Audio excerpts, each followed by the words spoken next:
My son wanted a dice tower. Basically, this is a device for randomizing dice throwing.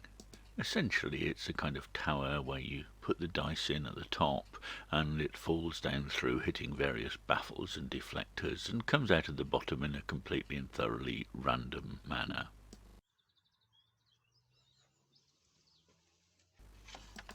I dug out these nice oak panels. They came from some old oak dining chairs I'd been given some time ago.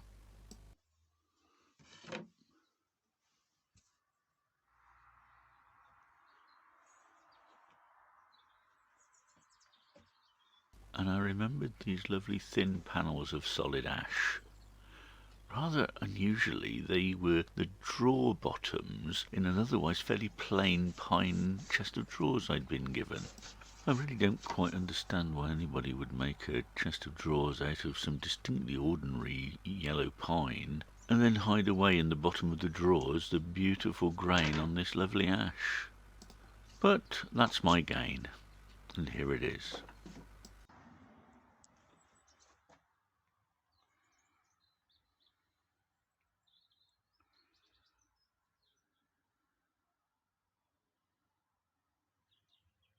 I'm going to use the chairback panels for the sides of the tower, but I only want to use about 3/4 of the length with that sort of simple but nice carving at the top. So I'll cut off the scruffy bit at the end and then I'll mark out how long I want them.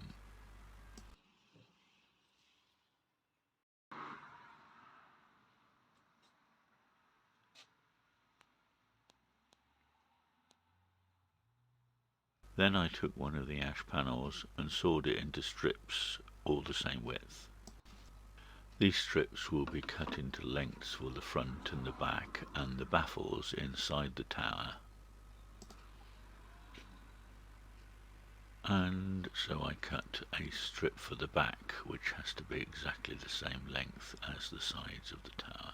These old dining chairs obviously had a long and checkered life because they're well knocked about, but this particular side that you're seeing here is going to be on the inside of the tower, so it won't matter, and I'll clean up the outside so it looks quite nice. As with most of my things, a little bit of wear and tear on the oak just shows its age anyway. Having cut the piece to length, I can use the offcut as the final slope in the ramp to eject the dice out of the bottom of the tower. Here I'll just try it for size to make sure that it's going to be about right. And now, using some more of those cut ash strips, I've cut some pieces for more baffles and the front panel of the tower. Obviously the front panel has to be a bit shorter than the back, so there's a hole for the dice to come out of at the bottom. And now I'm offering it all up to make sure that it all fits. Here you can see how the angle of the baffles is designed to throw the dice from one to the next as they make their way down through the tower and finally out through the bottom in a completely jumbled up state. I'll just clamp it together temporarily and throw a few dice through it and see what happens.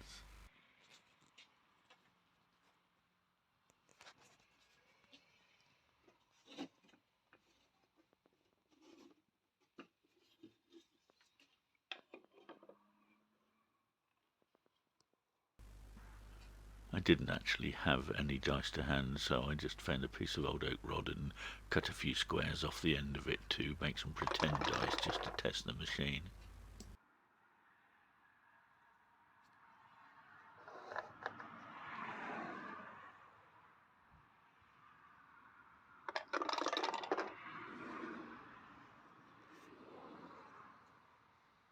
I then cut out another strip of the ash for the catch tray and had to make it slightly wider than the tower itself.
Seeing them in place, I decided that the walls were probably a bit too high, so I had to cut them down a bit.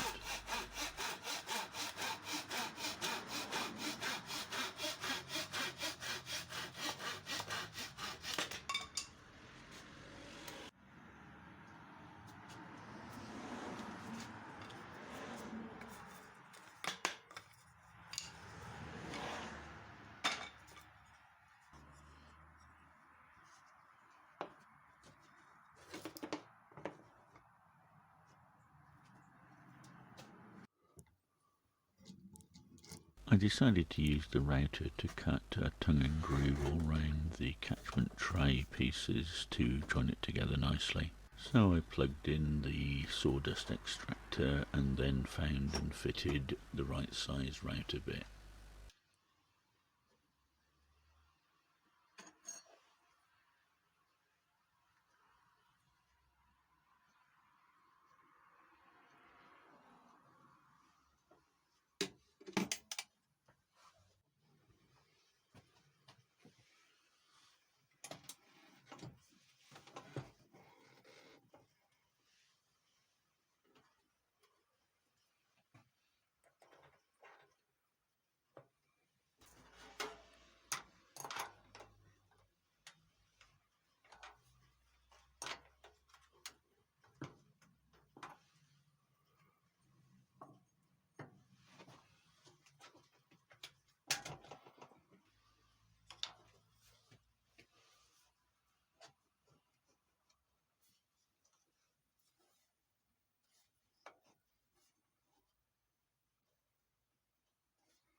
I put a groove just in from the bottom edge of the side pieces and on the back piece.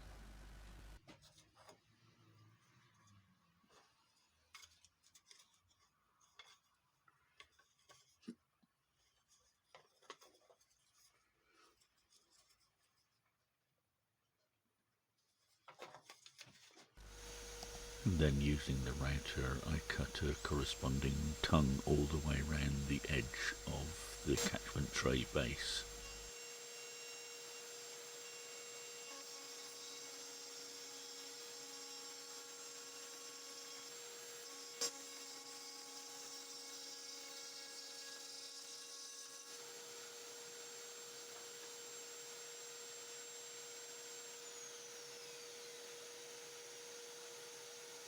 And then made sure that the base was a nice snug fit with the sides.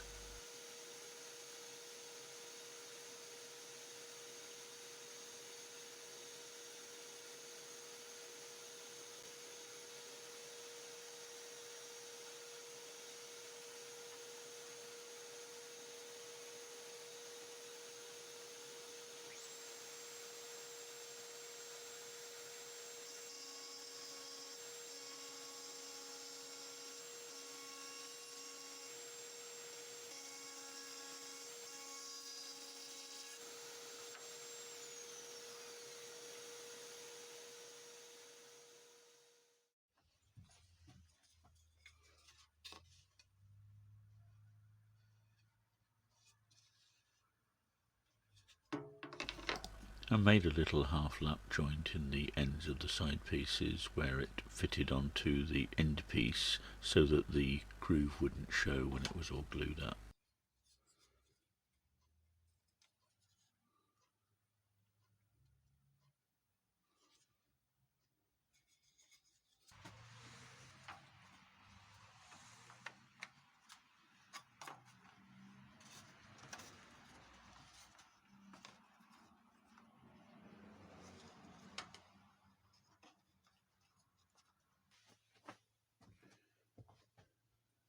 So now all the pieces are glued together and we can start work on the soundproofing.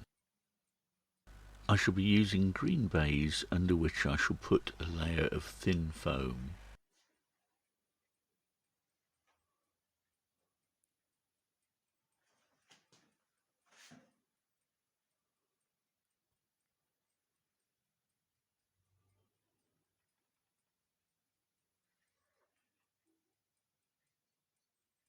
I lined the floor of the catchment tray with foam, and then I cut pieces for all of the contact surfaces inside where the dice will actually make contact with the various parts of the tower as they fall down.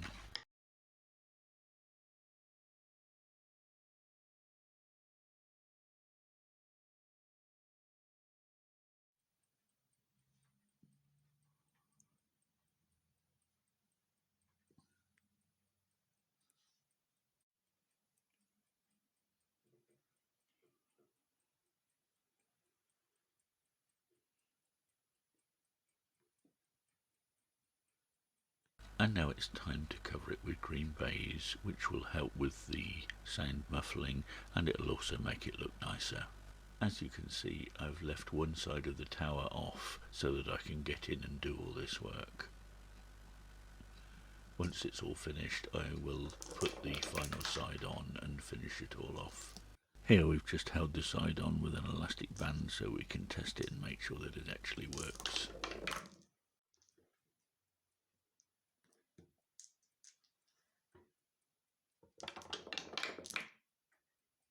I decided to finish off the edges with a bit of wooden moulding.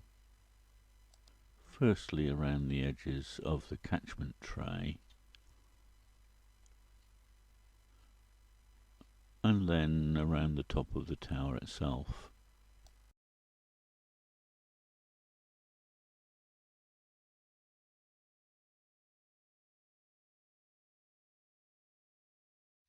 I used some dark oak stain to help it blend in nicely with the rest of the tower.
I'd been thinking that the front looked a little bit blank and needed a bit of decoration. So I dug out another one of the oak panels that I'd used for the sides and cut out a pleasing shape to put on the front.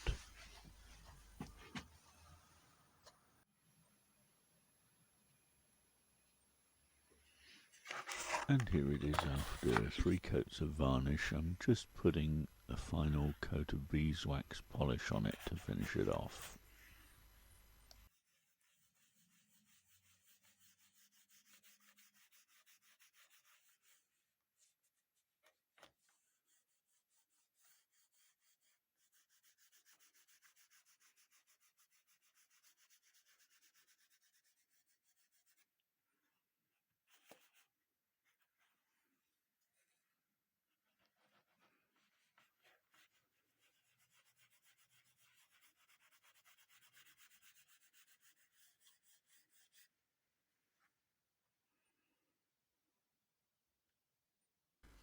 And we give it one final test. Thanks for watching.